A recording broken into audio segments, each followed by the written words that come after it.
Well, in this video, it's time to put some extra lights on the Jeep Cherokee. And in terms of extra lights, you really do need them here in Northern Europe, where you have like 3 to 4 hours of daylight in the winter. And you can sort of see the extra lights that I've got on the vehicle are really just 2 cube ditch lights. And when you're off-road, obviously that's fine because you're going low speed, but when you're on the ice roads here, and you're driving on 2 or 3 inches of compacted ice, you kind of need to see far off into the distance. It's really sort of hitting animals that's the main problem out here. Like just the other day, an elk ran out in front of the vehicle. Now it did have a semi, and my main concern wasn't hitting the elk, it was it turning and seeing me getting a boner, and then turning and facing the vehicle and basically skewering the engine block. It would have been a tragic accident, but fortunately it just kept on going, it didn't look. But full disclosure, I got these lights for free, so I know that that kind of pisses some people off, because obviously you get given free stuff and you know you're sort of pushing it in your viewers' faces. Now obviously I don't get paid when these get, if you buy them, you know that's, you know, I've just accepted them because I like them and I needed some cube lights. So I've been speaking to Coil for like the last 7 weeks, way before Christmas. And this is the agreement we came to. So let's have a look at what you get in the box. You're supposed to get everything that you need with it, and they come in pairs. So it looks like you get the wiring looms, all the connectors, and you do have an option for signal, so they can be signal lights, and DRL, so like day running lights too, which I think would be quite nice. So I might wire all that up. The lights themselves looking pretty good actually. So this is a 5-inch cube light, so you're getting a 5-incher. Not bad, right? Right? And you've got 13 luminous chips. It's a 74 watt unit, which I think is about 6.25 amps. If you've got like a 40 amp relay, which is what you're getting here, you could run like 6 of these off of it basically. You should be good if you're going to buy more than one. It's got an IP68 rating, so they should be able to live outside all the time. And these side lights here, this like side shooter ditch light feature is supposed to be giving you 210 degrees off of each cube. I think the range on the website says 674 meters, so that should be enough for me really. I don't tend to drive that quick in the XJ, so we'll see how they get on. So one thing I need to do on the XJ is make sure I keep this tiltable wind deflector on the rack, because obviously I've got the solar panel that comes out like that. So I've made this bracket here, and it's got some MAXX slotting in it. It's just a piece of aluminium extrusion, and then they'll be able to slide around left or right. And if I do add more in the future, I just put more aluminium threaded slotting crappers in, or whatever the hell they're called. It saves me kind of ruining the roof rack, or having to then spend $80 on a new wind deflector in the future if I choose not to have the lights on there, because I don't know, these might whistle or whatever, might make a weird noise. So doing anything in this garage that involves height is literally impossible. But I'm going to pop that on there. It's going to mount on there like that, basically. And I'll see you in my dreams. You're fidget spinning the shit out of my... It's not the easiest thing to do when you've got crick neck, is it? Just gonna... I don't know how I feel about that, but it works, and you can tilt that up and it locks back on the bar. So in order to get these mounted on how I want them, they're going to be mounted in a pretty weird way. You know, because that's just the way it has to be, because of the roof rack. I don't want them sticking up like frog's eyes on the roof rack. I just don't like that look. You know, it was cool years ago. I think on really old trucks, like pickups and stuff, it can look quite cool. But I want them kind of coming off of the mount like that, you know, so they're kind of like below the rack line. Know what I'm saying, right? I think that looks pretty good. The only thing I probably should do is drill holes there, use 2 of these so it doesn't like sort of turn like that.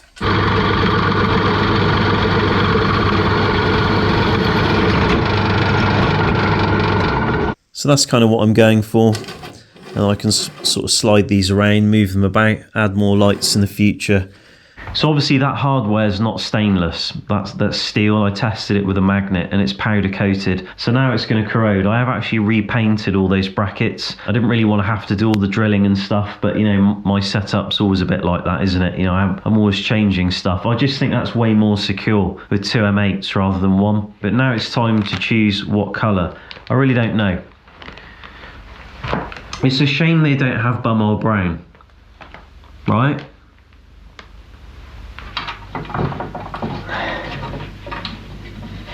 So they're mounted and I think they look pretty good actually. It's going to take me a little bit of time to get used to. I'm just not used to having lights on the roof, and I actually think it would look better with 6. But you can obviously like tilt that back and then you can blind air traffic. But then the point is the solar panel can come out and the lights kind of remain as they are. But I think I might actually have to put a third one of those in the middle. So these are all in place. I've plugged in the initial connectors in the back, so each one of those is in the back of the light.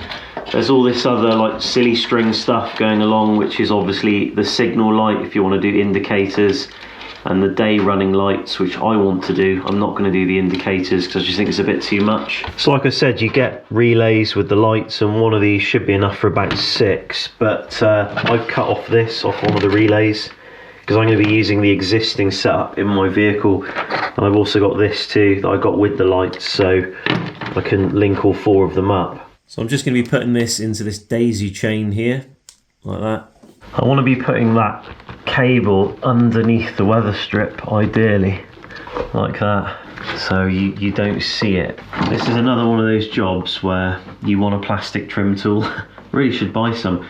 I've had to remove the snorkel bracket just to actually get this under the trim, because it looks pretty shit with the like red wire just being visible, you know. So the DRL and all that other rubbish I'm going to worry about later, because I just can't really use, and my brain just isn't capable right now, given the lack of sleep I've been experiencing recently. It's just parent life, man. Well, I've just finished wiring that up and it looks pretty good. Now it's just the red wiring that I didn't really want to see. You can see a little bit there, just kind of not really a lot I can do about that because it has to go round the bracket for that. It's all a bit difficult, but if you look under there, you know, it looks all right. And I've used a bit of silicone too and just sealed the wires in, so they're just running out of there. Now it's time for the relay stuff, and obviously you get these relays with it, but I'm not going to be using that. I've already got pretty much exactly the same relay installed, 40 amps, but the difference with this one is it's got like a trigger wire coming off of it, this blue one, that taps in, or splices into the main beams on the headlight. So when you flick the main beam on the steering wheel, these spotlights will come on, the main beam comes on, and the side shooters come on all at the same time. Just got some things rigged up just to test. This is just the signal wire here, which is this yellow one. I've just sort of like hooked this up as it's spliced in to the indicator, and I have to pop the bulbs out to get it to work properly, because obviously without the engine running, the voltage just isn't high enough. So there you go, I've just jerry rigged up the day running lights, and they look pretty nice as well. I guess you could choose amber too, because you just swap the wires over and you'd have amber day running lights. So everything's soldered, connected, wired up. Looking at the wiring, which is the first thing I'm going to point out, it is an absolute mess up there. It looks disgusting, and that's really just from me building the light bar mount before the lights came, because I'm kind of a little bit late in producing these videos. I kind of sold my ass, and you know, I needed to get the video out, so I wanted to just really get the lights on. But what I think I'm going to build is a tube that I'm going to cut in half and have hinges on the backside so the tube can open.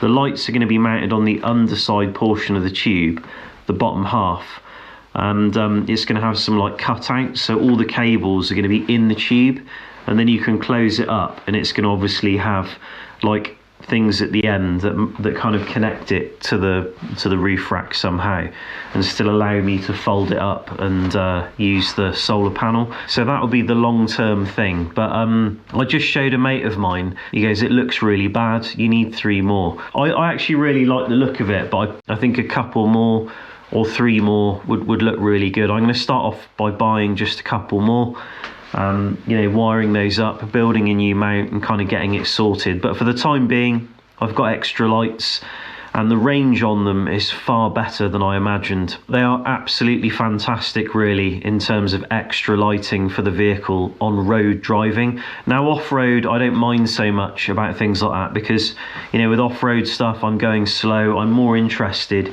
in kind of the immediate terrain around the vehicle, not what's like half a kilometre off in the distance. But the DRL lights might be quite useful off-road in the dark, because they're not going to be like crazy bright, but they're going to illuminate the area around you enough for you to have a bit better visibility. But what I will say about the DRL lights in Sweden, where I live in Northern Europe, it's actually illegal to have those running at the same time as your headlights. So I'm going to keep that feature, but I'm just going to put a switch inside the vehicle that allows me to turn them on and off. So when I'm doing road driving, I can have them off.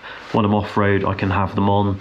But with regards to like hood glare, there is a bit of hood glare, and you know, that is not going to be for everyone. It's not so much that I've got a major problem with it. A way of combating that would be for me to build or buy the XJ sunshade that they sell. So it would be below the solar panel and below the roof rack, and you probably would still get a bit of glare at the front, but it might reduce it enough that it makes it more tolerable for people who really can't tolerate hood glare at all. Like, it isn't really that bad, but it's enough that you know, you can see it right there in front of you. So it just depends, I think. You know, the mounting position of the light is really important. The reason I've mounted mine up there is because of space. You know, there is space to mount extra lights up there.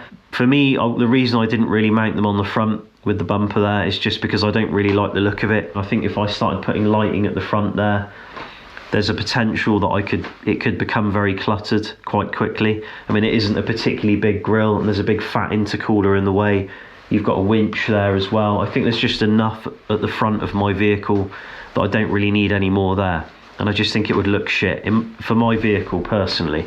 Ideally in snow, a more yellow lighting tends to work better. The bright white lights, you know, they can create a lot of light reflection and a lot of glare. It can be quite dazzling when you have bright LED lights and you're like driving into like a car park area and you fire them on and people are out in the bushes and you're like, oh, sorry, you know, like, and they're, you know, before you know it, you know, you've got a letter through the door, you're going to court, you've blinded someone.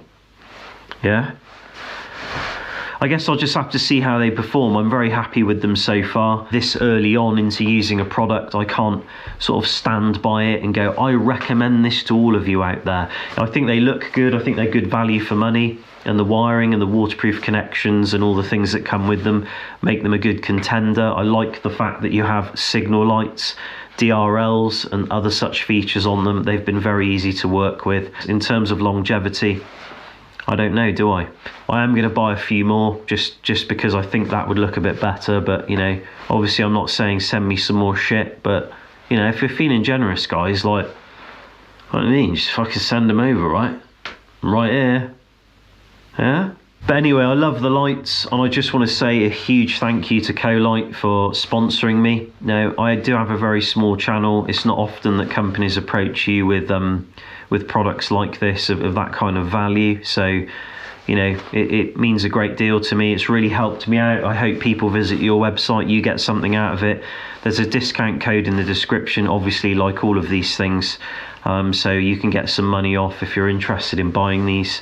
And, you know, I'll update you in the future with how they're doing and when I build the new mount and all that kind of stuff. So just want to say a real big thanks to everybody out there. Appreciate your patience with videos like this. In the next video, I have got the snowmobile. All the parts are in. Going to get that sorted. All the stuff's here for the 4 litre. I know, finally, right? But the snowmobile needs to be done first, because I need that in here to defrost and get it all sorted, get it fixed, and then it can sit outside, and then the 4 litre can be in here for quite a length of time, because there's a lot of welding to do.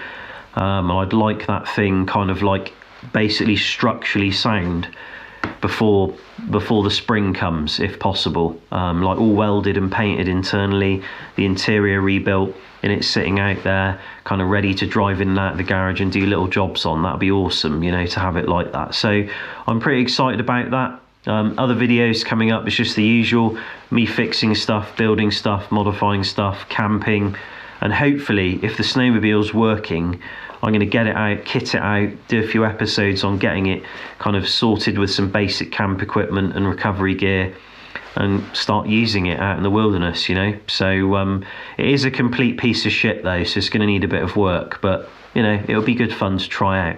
I just don't want it to leave me stranded out there, you know what I mean? So just a big thanks to everybody out there, big thanks to Coil. Huge thanks to my patrons for supporting the channel, really appreciate it, and I'll see you all very soon in another one. Take care. Your shiny things on the fucking roof.